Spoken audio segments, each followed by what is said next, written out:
My husband won $10 million and said now I'm rich I don't need a housewife, then kicked me out. I smiled, but when he saw who bought his mansion months later he froze. I never thought the man I married would become someone I couldn't recognize. When I met Nathan, he was a quiet, practical man, a high school math teacher with slightly crooked glasses and a preference for dry toast. I was working at the local library, still healing from the tail end of a family tragedy. We weren't glamorous, but we fit. For nearly 20 years, we shared a modest home in upstate New York. Our lives were quiet, predictable, safe. I gave up the idea of a career early on. We agreed. His job paid enough for a small life, and I'd focus on the home. I cooked. I cleaned. I took care of his mother when she fell ill. I watched our savings, clipped coupons, and never once bought a new dress without thinking it through for days. It wasn't easy, but I believed in loyalty. I believed in us. Then one Tuesday in March, everything changed. It started with a scratch-off ticket. He brought it home from the gas station with a gallon of milk. I remember that detail because he forgot to get the eggs, and I was a little annoyed. We scratched it at the kitchen table. I wasn't even paying attention at first until he went silent. Then he stood up, gripping the ticket so tightly his fingers turned white. He looked at me like he'd seen God. 10 million, he whispered. I laughed. I thought it was a joke. It wasn't. By the end of the week, the lottery office had confirmed it. After taxes, we'd walk away with over 6 million in cash. Just like that, the life I knew was gone. At first, I imagined what we could do together. I dreamed of a small cottage in Vermont, a secondhand bookstore I could run part-time, maybe some travel. I thought we'd celebrate, plan, hold hands, and be overwhelmed together. But Nathan had other ideas. Within a week, he'd quit his job without telling me. He stopped wearing his old sweaters and started browsing real estate websites late into the night. He went out with people I'd never met, drank more, laughed louder. One evening, I came downstairs and overheard him on the phone with someone. He said the words, "Finally free." I didn't confront him. Not yet. I told myself it was stress or nerves or some misplaced euphoria. Then came the real blow. It was a Sunday morning. I had just made French toast, his favorite. He came downstairs in a tailored suit I'd never seen before and said it without flinching. Now I'm rich. I don't need a housewife anymore. I thought I misunderstood. He sat at the table, calmly sipping coffee, and continued. You were fine when we had nothing, but I'm not planning on living like a schoolteacher anymore. You don't fit that life. He wanted me gone, just like that. No discussion, no warning.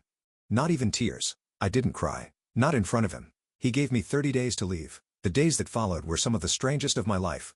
I walked through our home, my home, like a ghost, touching the furniture I'd polished, folding the sheets I'd laundered for years, and pretending not to hear Nathan on his phone making plans for renovations, contractors, luxury trips I was no longer invited to. He never yelled, never lost his temper. His cruelty was clean like a scalpel, cold, precise, and unapologetic. He started having people over, men with too white teeth and women who laughed too loudly. He told me to make myself scarce during those evenings, so I'd retreat upstairs, locking the door, gripping a hot cup of tea with hands that wouldn't stop trembling. I began packing quietly. Not everything, just a few boxes. My books, some letters from my mother, a painting Nathan's mother had given me before she passed, a small watercolor of two doves. I doubted he even remembered it existed. I also started writing. I didn't know why at first, only that it felt necessary. In an old journal I'd tucked away in my nightstand, I began documenting every change I noticed in him, the expenses, the names he mentioned, the little signs of something deeper happening beneath the surface. I didn't know what I'd use it for, but I knew I had to write it down. 2 weeks in, Nathan brought a woman home in the middle of the day. She was in her 30s with platinum blonde hair and stilettos that clacked across our hardwood floors like insults. He introduced her as a realtor helping me with the upgrade. She didn't look at me once.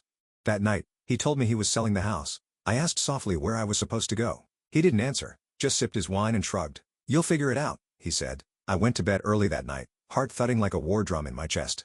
I stared at the ceiling and felt something change, not break, harden, like stone cooling in the fire. If he thought I would leave quietly and vanish, he didn't know me at all. The next day, I made an appointment with a woman named Marcia, a retired accountant I met through the church years ago. She wasn't glamorous, but she was sharp. I told her part of the story, not all of it, not yet. Just enough to raise her eyebrows and lean forward in her chair. She agreed to help me review any shared financial documents I still had access to. Nathan never saw the email notifications pop up. He was too busy measuring the living room for a baby grand piano he'd never learned to play. Marcia was more helpful than I'd hoped and more cautious than I expected. She told me plainly, men like Nathan don't just change. Money didn't corrupt him. It gave him permission. I didn't want to believe that, but it echoed something I hadn't yet admitted to myself. Maybe the man I married was always like this.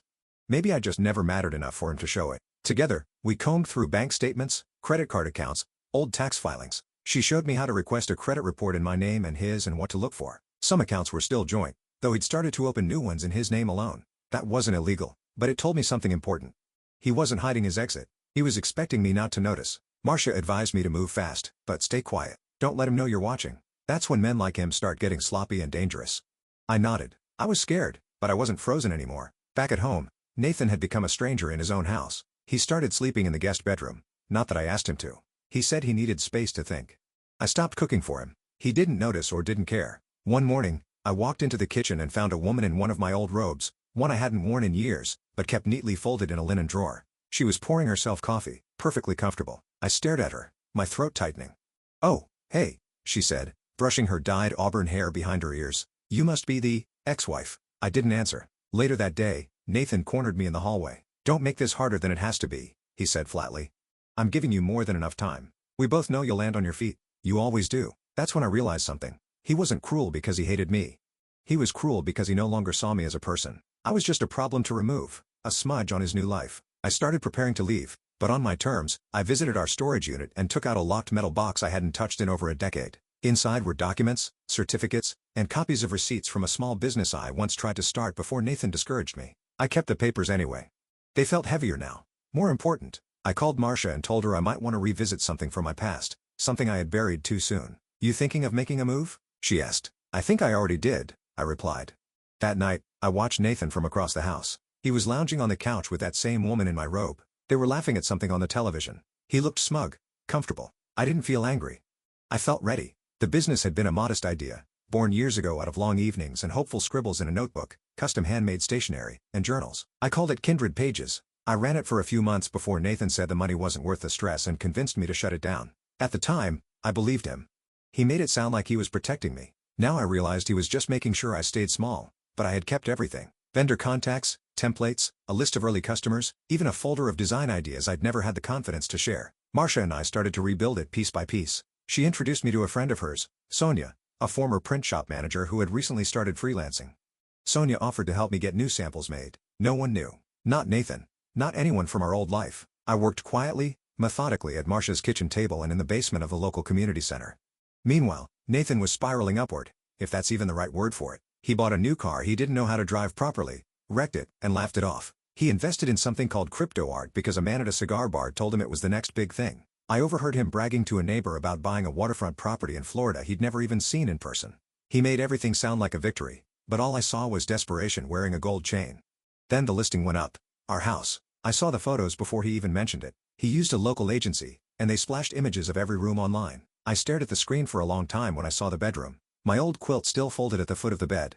He hadn't even taken it off before showing strangers. The day the realtor brought a couple through for a tour, I sat quietly on the porch swing with a book in my lap, pretending to read. The wife noticed me and offered a hesitant smile. "She's just the tenant," the agent whispered too loudly. "Moving out soon." It felt like being erased. That night, I went to Marcia's. She poured us both tea and slid a paper across the table. A single-page printout. "You said you had a name for the business already." I filed the paperwork. "It's yours again." I stared at the document. Kindred Pages, LLC. My name on the bottom. For the first time in a long time, I cried. Not because I was hurt, because I remembered who I was before Nathan trumped me. I moved out 2 days before the deadline Nathan gave me, not because he asked, but because I no longer needed to stay. The house was no longer a home, just a stage set for his new life. A showroom with polished floors and empty promises. He didn't help me carry a single box. He didn't even ask where I was going, just tossed his car keys into a crystal bowl by the door and muttered, "Take care." I stayed with Marcia for a few weeks. She offered me the guest room, and I took it, grateful, but burning with quiet purpose. During the days, I worked on the business. At night, I wrote out goals. Not dreams, goals. One by one, I checked them off. The website for Kindred Pages went live on a Sunday evening. Simple, clean, with warm tones and gentle fonts. I posted sample photos of the handmade journals, cards, and memory boxes Sonia helped me produce. I didn't put my face on it, not yet. I didn't want recognition. I wanted results. And then something happened. An influencer, a woman I vaguely remembered from our town, now living in California, shared a post about the shop. She'd bought a custom memory journal for her mother and filmed herself unboxing it with tears in her eyes. "It's so beautiful," she whispered on camera. "You can tell the person who made this put love into every inch." Orders poured in. Sonia and I could barely keep up. Marcia handled the books, gently warning me not to let the early success push me into fast expansion. "Sustainability," she said firmly, "is power." Meanwhile, Nathan called once, just once. He left a message, his voice distant and casual. "Hey, just wanted to confirm you got all your things out. And if you left your blue kettle, the realtor wants the counters clear." I didn't respond, but I did drive by the house one evening, staying across the street in Marcia's car. The lights were on. I saw silhouettes, movement, laughter, a party maybe, strangers in what used to be my home, and then the for sale sign vanished. The house was sold. I should have felt pain. Instead, I felt relief, like a weight had lifted from a part of me I didn't even realize was carrying it. Later that week, Sonia called me in a panic. "Did you see the news?" she asked. "Nathan's crypto investment crashed. Something about fraud. He's suing some guy in Miami. It's all over local Twitter." I didn't rush to look. I didn't gloat. I simply returned to my desk, picked up a fresh pen from my inventory drawer, and added a new page to my journal. Things I have built without permission. Nathan had the money, but I had the foundation. I rented a small cottage just outside of town. 2 bedrooms, creaky floors, and a wraparound porch that creaked in the wind. It wasn't luxurious, but it was mine. I painted the kitchen myself, a warm shade of sage, and put up shelves with mismatched mugs from the thrift store. Every corner felt like a reclaiming. Orders kept coming. We couldn't keep up with handmade production alone, so Sonia suggested limited runs, products that felt handcrafted, but could be produced in small batches. I wrestled with the idea. Was it selling out or scaling smartly? Marcia reminded me, survival first, then elegance. So I agreed. We brought in a small local workshop owned by a quiet couple who'd nearly gone under during the pandemic. They cried when we signed the contract. I cried too, just not in front of them. Then one morning, as I was taping up a shipment, I got a message on the shop's Instagram account. "Is this the same Kate who used to live with Nathan Keller? If it is, I just want to say, I think what you're doing is incredible. I saw him on the news last night, and trust me, you're the one who won." I stared at the screen. He was on the news? I muted the notifications and opened my laptop. There he was, standing stiffly in front of a reporter outside a county courthouse. Gone was the tailored suit. He looked bloated, sweat beading on his temple. The headline read, "Local lotto winner claims he was defrauded by financial guru, files lawsuit after losing millions." The video played. Nathan, looking irritated, explained how he was misled by someone he met through high-level investment circles and had temporarily liquidated assets to fund innovative ventures. His language was vague, full of bluster and blame. The comments below were brutal. "If you're dumb enough to give a stranger $4 million, you're not a victim. He really thought the money would make him smart. Imagine losing the jackpot in your wife. Brutal." I closed the laptop. My hands were trembling, but not from fear. From clarity. Nathan had no idea that while he was busy liquidating assets, I was stabilizing mine. I hadn't touched our joint account since I moved out, except once quietly to pay off the remainder of my student loan. It was still legally accessible to me at the time. After all, he never removed me from it. He was too arrogant, too distracted. I left the rest untouched. Marcia had helped me set up everything under a trust. Quiet, legal, invisible. Later that evening, I got a call from a realtor I hadn't spoken to in years. Nancy Price. She was polite, professional, but her voice held something else. Curiosity. "Hi, Kate. I hope you're well. I heard a rumor you might be looking to invest in real estate soon." I paused, then smiled. "Yes, Nancy. I just might." Nancy and I met at a quiet cafe the following Thursday. She arrived in a beige trench coat, her tablet already open, a stack of printed listings tucked under her arm. "You're not just window shopping, are you?" she asked, eyes sharp, but not unkind. "No," I said, stirring my tea. "I'm ready, and I want something with history." She smiled, clearly intrigued. "Most people ask for modern or low maintenance, but I like that. History has character." She spread the listings across the table. Small town homes, lakefront cabins, even a converted barn. I nodded politely, but none of them were what I was waiting for. I leaned in. "Actually, there's a specific property I had in mind. It went on the market a few months ago. I believe it's already under contract, but I heard rumors the buyer's financing fell through." Nancy raised an eyebrow. "Which one?" 47 South Wilton Avenue. She blinked. "Nathan's place?" I didn't flinch. "I lived there for 20 years. A long silence settled over the table. She closed her tablet slowly. "Kate, I don't mean to overstep, but why would you want that place?" After everything, I took a sip of my tea. "Because that house was never the problem. He was."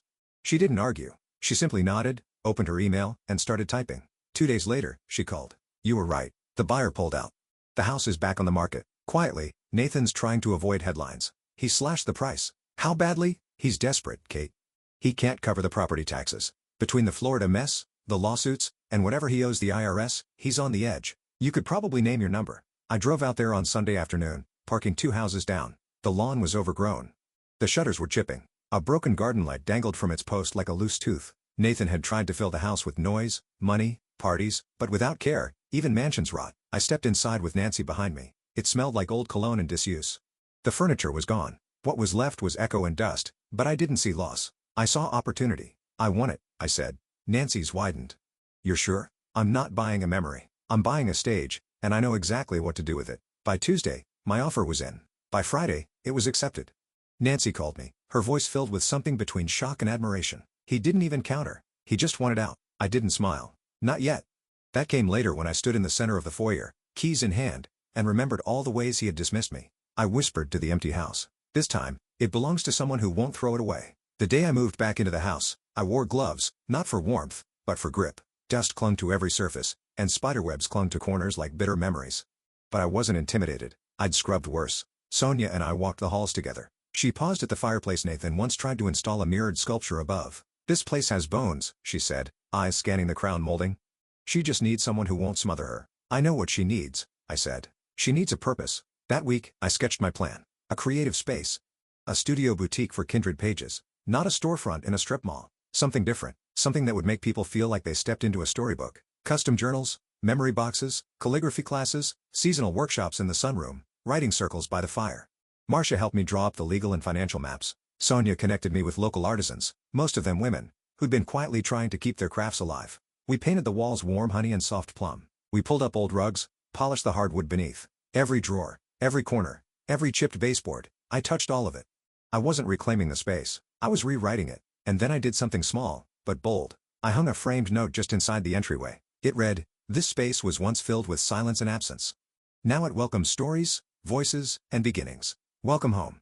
Opening day was set for mid-October. We didn't advertise widely, just word of mouth, a few photos on the Kindred Pages Instagram, and an open invitation to the local paper to do a small write-up.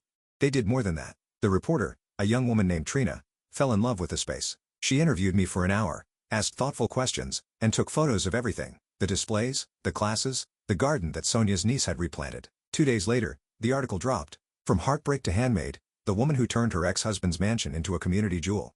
I hadn't expected the title, and I certainly hadn't expected Nathan to see it. But he did. That Saturday, while I was prepping samples for a memory journal workshop, Marcia walked into the kitchen with her phone in hand and a look I hadn't seen before. Half amusement, half steel. "He knows." I looked up. "Nathan?" She nodded. "Someone sent him the article. He's already left a voicemail." I didn't listen to it, but I read the transcript. "You really think this is funny? Buying my house? Turning it into some kind of a hobby club? Do you have any idea how this makes me look?" I exhaled slowly. It had taken him this long to see what I was building. He thought he kicked me out, and that was the end of it. But all he really did was set me free. I deleted the voicemail, then walked into the main room where 2 women were picking out handmade recipe books. "Let me know if you need anything," I said with a smile. It wasn't just local anymore. A lifestyle blog picked up the article and reshared it. Then a podcast reached out, not for gossip, for inspiration.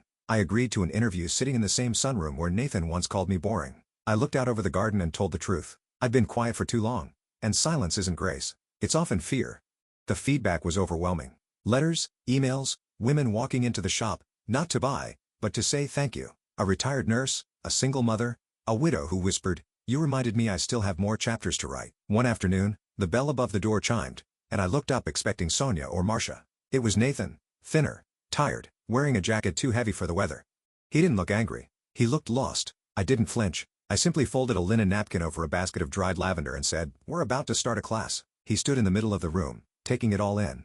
The bookshelves, the hanging lights, the people smiling. None of it was his. "I didn't think you'd actually buy it," he said finally. "I didn't do it to spite you." "I know," he said quietly. "That's the worst part." I said nothing. He turned to leave, then paused at the doorway. "You were never just a housewife," he said. "I just didn't know how to handle someone who didn't need me." He walked out. I didn't follow. Behind me, a student gently asked, "Are we still starting?" I turned to her with a smile. "Yes. Right now." Winter arrived gently that year, and with it, a softness I hadn't felt in a long time. The days were shorter, yes, but they didn't feel darker. Each evening, I'd close up the shop after the last visitor left, turning off the twinkle lights one by one, the way I used to fold down pages of books I loved, carefully, with intention. We were expanding slowly, wisely. Kindred Pages had partnered with a local women's shelter to offer journaling classes once a month. Sonia was training 2 apprentices. Marcia finally let herself retire fully, though she still came by for tea on Fridays and made sure I wasn't undercharging for custom work.